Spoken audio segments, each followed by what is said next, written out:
Each person is born with certain desires. Some of us have universal desires, and some of us have our own personal desires that are unique to us. Universal desires, we have desires to eat, some people more, some people less. Universal desires would be, we want to be liked. Some people care more or less for it, but generally speaking, people want to be liked, people need to eat, people need to be intimate, and so on and so forth. But then there are independent. There are certain things that you have an inclination for that somebody else doesn't. For example, there are certain people that have a desire to see blood. They have a desire to see blood. They get something in their brain works differently once they see blood. So HaKadosh Baruch Hu gave you that. He gave you that desire that you get some sort of pleasure as a result of seeing blood. Now, automatically, all of us think with our movie Hollywood minds, thinking, wow, this guy's going to be a murderer, he's going to kill people. This guy. No, not necessarily. He can do that. He can become a serial killer. He can become a murderer. He can become one of these crazy school shooting kids. He can be. Or he could simply be a butcher. He could be a butcher and see blood. Or he could be a surgeon. He could be a surgeon, make $800,000 a year by performing surgery and still get the same pleasure seeing blood. But one is, murder is not allowed. It's forbidden by the Torah and it's forbidden by the law. And another is, not only it's allowed, it's a mitzvah. It's a mitzvah to be a kosher butcher. It's a mitzvah to be a doctor that actually keeps Shabbat, unless he has to for pikuach nefesh. It's a mitzvah to do these things. One is a sin, one is a mitzvah. So the point is that Hashem instilled in you certain natures within you independently, and it's your free choice to choose how you're going to use this talent, this desire, and so on. So he didn't instill in you this desire where there's no way for you to do something good out of it. To such an extent that there's no good in the world that you can't enjoy. The Rabbi Meir Baal HaNes, you guys heard of Rabbi Meir Baal HaNes? Yeah, you heard? Rabbi Meir Baal HaNes had a wife. Her name was Bruria. Bruria was a very, very smart woman. She even won a few debates against some of the other Chachamim.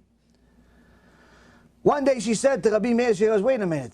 You say in the Torah that Hashem did not put us in a situation where there's something in the world that we can't enjoy in a kosher way. So she says, I want to enjoy pig. I want to enjoy the taste of pig. Now you can't say the pig is kosher for shlom bayit. No, I'm going to give my wife pig, and I'm going to give her a bacon, egg, and cheese sandwich because of shlom bayit. You can't do that. So Rabbi Meir says, no problem. He sent somebody to go get a certain type of fish that's found in Africa. That's called shibuta. And that fish, after you cook it, tastes exactly like bacon. Exactly like bacon, same thing.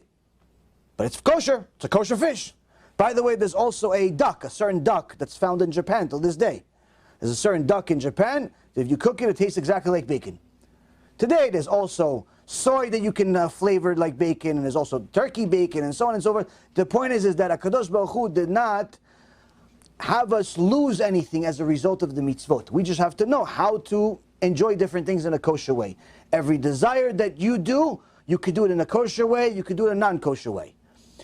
Rabbi again said to a bunch of soldiers, he says, listen, I do everything that you do. The only difference is, you're going to go to Gehenom for it, I'm going to go to Gan Eden for it. So yeah, that's not fair. That's not fair. Why am I going to go to Gehenom, you're going to Gan Eden? He goes, okay, you eat? He goes, yeah, I eat also. He goes, so what's the difference? He goes, when you eat non-kosher. I eat kosher. So I eat, you eat. It's both good. But my food is kosher. When you eat, you don't even say a blessing to Hashem. I say a blessing to Hashem. Now, you want to be, what else do you want to do? You want to have fun? You have fun. How do you have fun? What, you want to have a wife? No, I have a wife also. You're going to go to Gehenom for your wife? I'm going to go to Gan Eden for my wife. Why? My wife goes to the mikveh. I'm allowed to be with her. You touch and do whatever you want. Same exact performance, but there's a sin, there's a mitzvah.